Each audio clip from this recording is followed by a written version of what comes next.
quelle est la famille qui reconnaît ces enfants-là comme des êtres vivants et qui, du coup, juridiquement, d'après le droit naturel, deviennent la mère réelle, en relation réelle de tous ces enfants? L'Église catholique. Il n'y a aucun autre organisme, aucune autre communauté, aucune famille humaine qui dit ceux qui sont considérés comme n'existant pas existent, ils vivent, ils sont vivants. Si bien que l'Église catholique seule, avec le Saint-Père, sont les seuls à recevoir l'autorité parentale dans le corps spirituel qui est le leur, je veux dire, et qui ont donc droit naturel, je veux dire, philosophique. C'est pour ça dire peut-être que Dieu a permis que le Saint-Père ait la couronne pontificale, c'est-à-dire l'autorité sur l'humanité métaphysique, pas sur l'humanité surnaturelle. Non, non, c'est l'autorité sur l'humanité, toute simple, philosophique. Oui, peut-être à cause de ça qu'il y a cette tiare pontificale. En tout cas, l'Église est la seule qui, de droit naturel, peut devenir, à condition bien sûr qu'elle le décide, la maman, le papa, la famille, incarnée de ces enfants-là. C'est pour ça que c'est important aussi, et ça fait partie de la guerre eschatologique, qu'il y a eu une étape extrêmement importante qui s'est produite. Il y a eu des progrès gigantesques qui ont été faits, des pas prodigieux qui ont été faits dans ce sens-là. Mais c'est pas fini. On ne peut pas dire que le Saint-Père est proclamé universellement sa paternité et la maternité de l'Église sur chacun de ses enfants.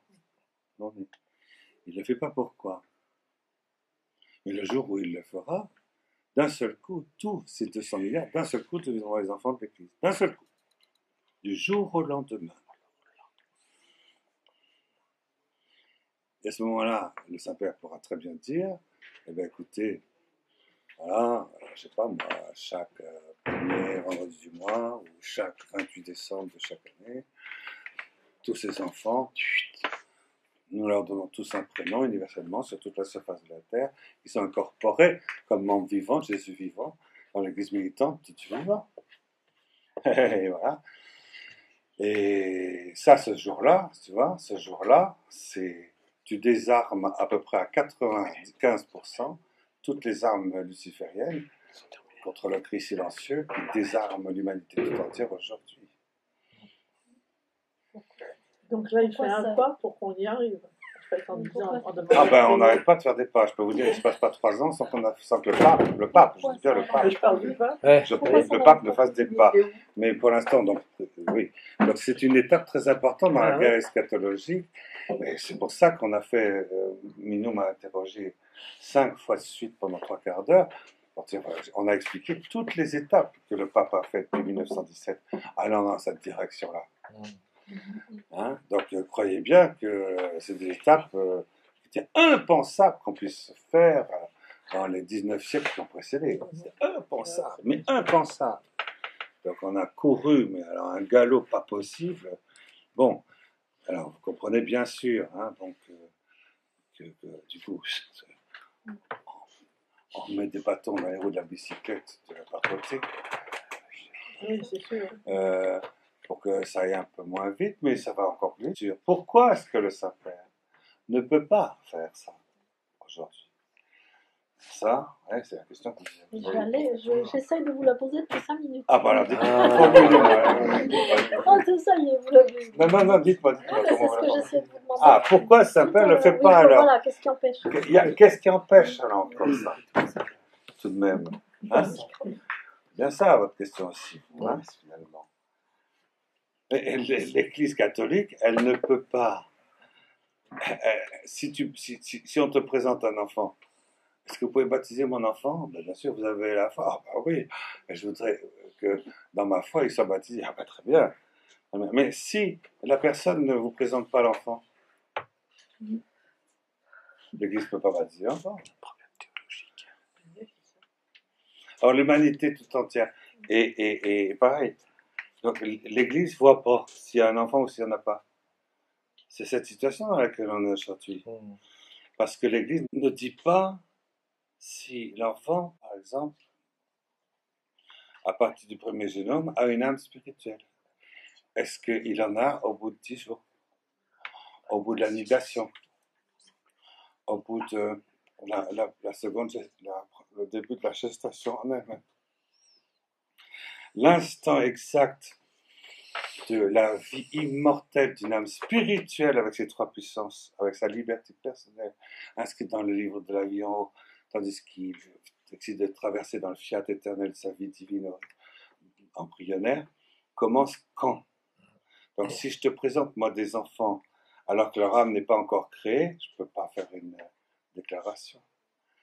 Je ne peux pas faire une décision, je ne peux pas prendre possession de ces enfants si je n'ai pas dit, si la doctrine de l'Église du Saint-Père n'a pas voulu ou n'a pas pu ou a décidé de ne pas dire si oui ou non l'enfant a une âme spirituelle dès le premier génome. Tant que c'est comme ça, je ne peux pas faire une liturgie pour des enfants qui sans doute n'existent pas à une certaine période. Je ne peux pas faire une cérémonie pour des choses qui n'existent pas. Tant que ce n'est pas dogmatiquement, expressément proclamé. Donc pour ça, il faut qu'il y ait la proclamation de l'animation immédiate des premiers génomes par le Saint-Père. Et quiconque n'est pas d'accord avec ça théologiquement ne fait plus partie de l'Église catholique. Eh bien, c'est pas le cas. C'est pas le cas. C'est pas le cas. Si vous prenez, par exemple, certains métaphysiciens, certains théologiens, certains biogénéticiens, certaines associations, la vieille,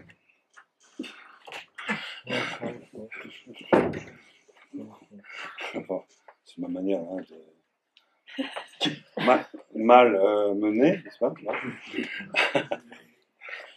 Certaines académies pontificales, etc., certains théologiens, certaines universités de théologie, scolastiques, traditionnalistes, thomistes, etc., enfin 94% des théologiens catholiques disent non, dans le premier génome, il n'y a pas d'âme.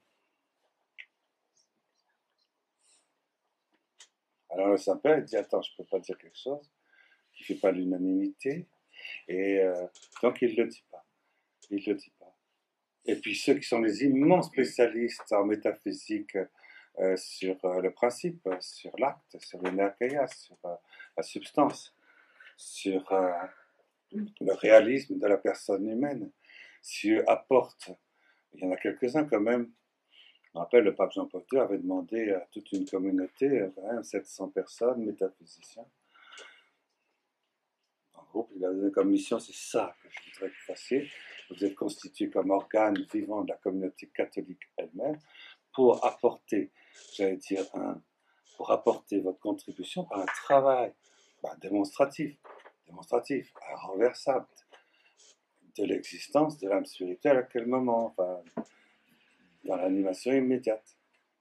Bon, ce corpus, comme une espèce de commando de Vercingétorix de Gergovie, et d'un seul coup, il a refusé d'envoyer ses femmes. Et donc c'est l'empereur qui a vaincu, et d'un seul coup, on n'a pas eu la bataille de Gergovie.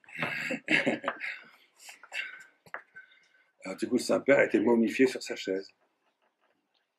Jean-Paul II, comme ça, momifié par ses métaphysiciens. Ils sont des moines, momifiés. On a foré la bataille de Gergovie. Vercingétorix, il a eu la victoire. Il a envoyé ses femmes au moins. C'est-à-dire sa sagesse du corps.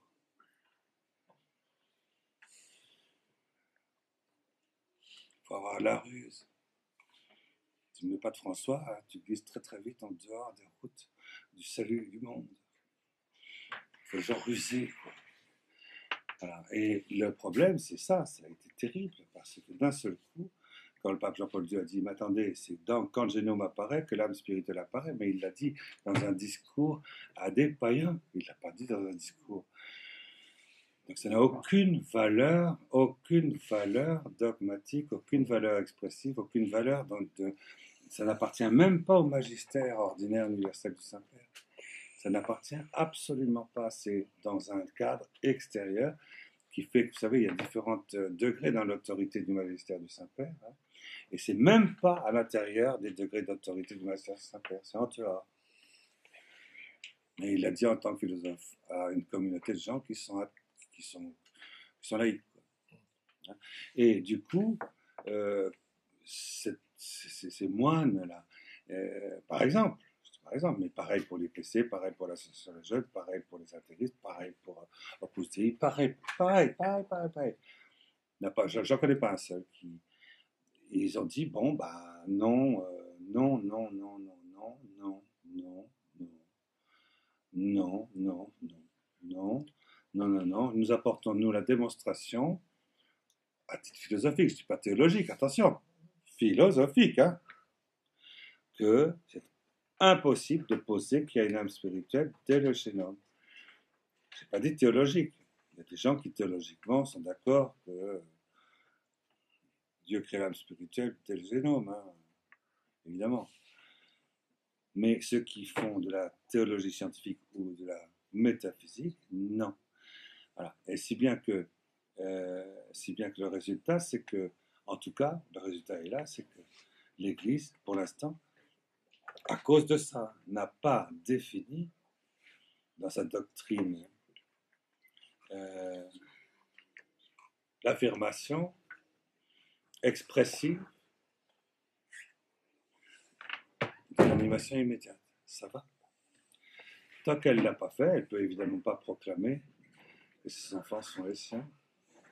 Elle ne peut pas les arroser, de la justification de la grâce. Tu ne donnes pas la justification de la grâce à quelqu'un si tu ne sais pas qu'il existe. La dogmatique fonctionne comme ça dans l'Église. Hein, c'est comme ça. Donc il y a une étape préliminaire qui n'y est pas.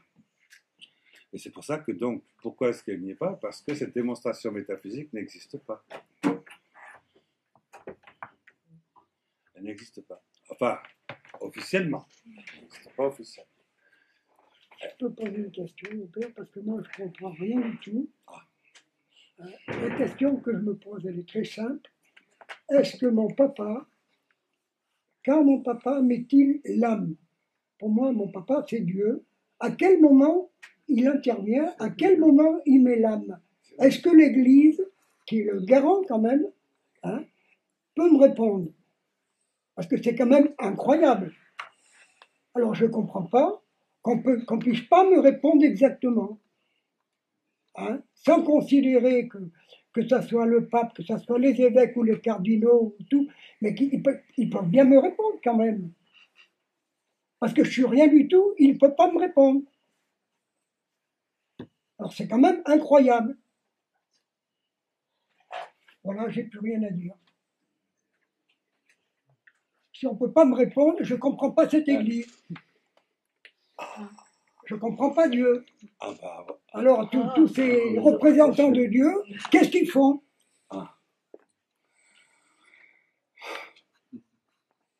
Voilà, j'ai plus rien à dire. Alors, le représentant de Dieu, il donne le temps, parce que l'Église c'est une vieille dame. Elle prend les choses une à une. Elle met au monde le troisième, après avoir mis au monde le premier et le deuxième. Et l'Église suit un ordre de sagesse, elle suit aussi le développement de la vie.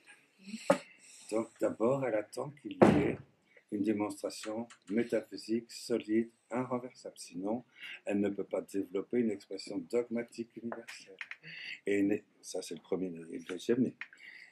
Et tant qu'elle n'a pas déployé une définition dogmatique universelle, elle ne peut pas déployer non plus une fécondité surnaturelle, liturgique pour la justification. Ça, c'est le troisième né. Donc, elle attend. Et pour l'instant, voilà, elle est en train de désirer 30 ans de travail pour l'expression d'une démonstration métaphysique inrenversable, réduction analogique synthétique.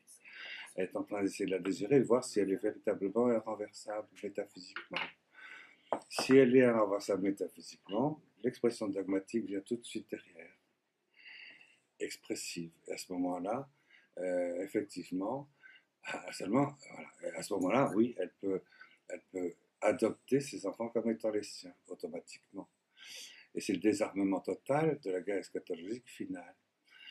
Seulement, voilà, petit problème.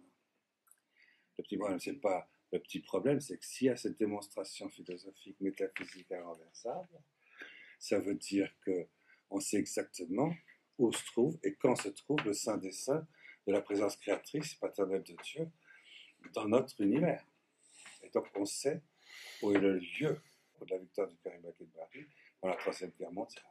On sait exactement où est la cible à abattre pour l'appartenance à Lucifer de tous les êtres humains sans exception.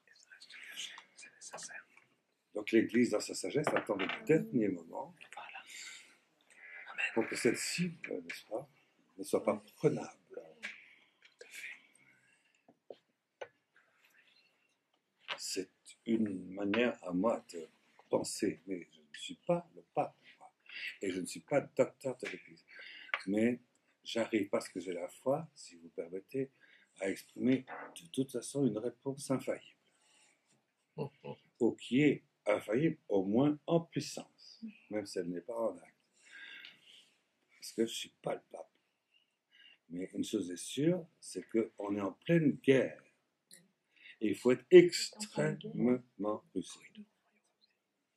Et donc, si tu dévoiles tes batteries principales, c'est-à-dire où se trouve la cible sur laquelle ils doivent rentrer, tirer, et de manière que la guerre est terminée, tout est à Lucifer et tout est aux affidés, c'est peut-être pas si intelligent que ça. Donc l'Église dit, on va attendre un peu. C'est vrai que les deux sont ensemble. Hein. Chikutsi Beshomem, je rentre dans le sanctuaire de la procréation. Le Saint des Saints réservé à Dieu seul, dans l'instant et le lieu où il apparaît. C'est vrai que si j'arrive à rentrer sur le toboggan métapsychique du ondulateur, à l'intérieur de ça, en engendrant des champs morphogénétiques qui pénètrent là pour dévaster l'union entre les champs morphogénétiques de la créateur de Dieu, unifiant l'univers entier, et sa relation avec la liberté humaine de toutes les natures humaines existantes. Si je brise cela, c'est ça le Chikutsi Beshomem, et bien à ce moment-là, la guerre est perdue. Le troisième secret de Fatima, c'est de dire, c'est une bombe atomique, j'allais dire, transcendantale. C'est le tachyon transcendantal qui est brisé dans les champs morphogénétiques de notre monde. C'est la lumière unitive du diaphane cosmique qui va être attaqué, qui est l'objet, j'allais dire, de la guerre eschatologique mondiale. C'est ça ce qu'a dit Lucide Fatima incarné à Kafara. Et donc, il ne faut pas faire n'importe quoi. Je pense, moi, quant à moi, il faut investir. Il y a un bouclier, cette cible si fragile. Mais on sait depuis 2005, à peu près, que cette cible est là, depuis 1998 avec le Saint-Père. Mais on le sait depuis 2005 au niveau mondial, et on sait depuis 2005 que la guerre eschatologique a l'intention de s'autoriser à rentrer et à briser les champs morphogénétiques de cette origine de la puissance unitive, créative, pacifique de Dieu dans tous les êtres humains et réciproquement. Donc d'un côté, il y a la maternité vis-à-vis des enfants nés, puis d'un autre côté, il y a la paternité métaphysique. Les deux ensemble, par l'unité sponsale, réunis, font la force de la famille. Et c'est pourquoi il y a aussi un autre aspect à la guerre eschatologique mentale, qui faut absolument détruire les forces natives primordiales de la famille. C'est pourquoi on a parlé d'abord aussi, une autre chose à faire, c'est aussi de mettre en place la signification responsable du corps pour la restauration, la réapparition ou l'apparition tout court de la transactuation surnaturelle responsable dans chaque sacrement de mariage. Donc, vous voyez, il y a quand même plusieurs corps d'armée. Hein. Il y a la navale, il y a les troupes terrestres, les troupes aériennes. Et en fait, les choses ne sont pas si compliquées que ça. C'est même très simple. C'est pour ça que Saint Hildegarde dit réveillez-vous la nuit et prenez autorité sur ces 5 terrains de combat pour découpiller l'adversaire. Donc on baptise toutes les nuits, évidemment.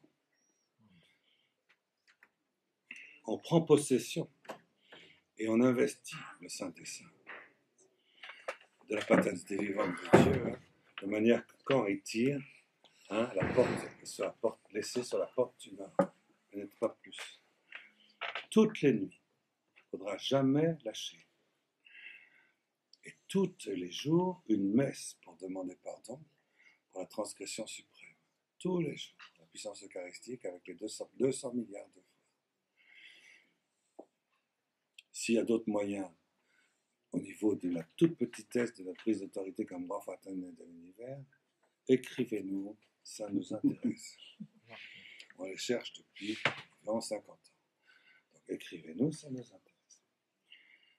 Voilà. C'était ça la question que vous vouliez poser, c'est ça? Ou j'ai répondu complètement à côté de la question? Non, c'était parfait.